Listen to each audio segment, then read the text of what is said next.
মালদার হরিশ্চন্দ্রপুর গ্রামীণ হাসপাতালে আগুন লাগার ঘটনায় আতঙ্ক ছড়িয়েছে। নিমেষের মধ্যে কালো ধোঁয়ায় ঢেকে যায় গোটা ওয়ার্ড। আতঙ্কে ছুটে পালাতে শুরু করেন রোগীরা।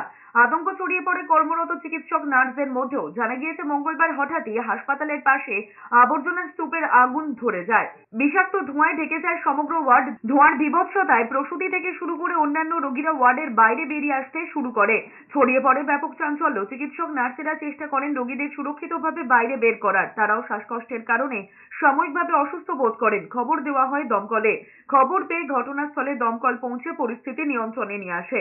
যদিও ব্লক স্বাস্থ্য দপ্তর সূত্রে জানা গিয়েছে, হাসপাতালে জৈব বর্জ্য ব্যবস্থাপনা রয়েছে। সেখান থেকে আবর্জনা বের করার সময় বা নিয়ে যাওয়ার সময় বিভিন্ন জায়গায় ছড়িয়ে ছিটিয়ে পড়ে। সেই জায়গায় কেউ ধূমপান করে ফেলার ফলে বা অন্য কোনো কারণে আগুন লেগে গিয়েছিল। কেউ হয়তো স্মোক করেছিলেন, করে সে বিড়ির টুকরোই হোক বা সিগারেটের টুকরোই হোক, হয়তো কোনোভাবে সেখানে পড়ে গিয়ে একটা কন্টামিনেশন হয়েছিল, গিয়ে হয়তো একটা ধোঁয়া সৃষ্টি হয়েছিল। এইটা একটা ফ্যাক্টর আছে। সেই ধোঁয়াটা হয়তো কিছু পরিমাণ হসপিটাল থেকে আসছিল বলে ন্যাচারালি ধোঁয়া থাকলে তো একটা আমাদের সমস্যা হয়, সেটা হচ্ছিল।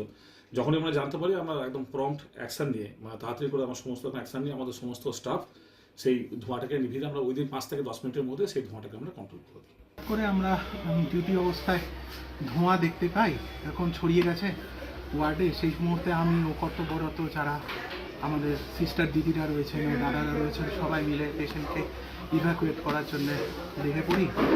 তো একটা মাকে বের করতে গিয়ে আমি নিজেই স্বস্তি বোধ হচ্ছে।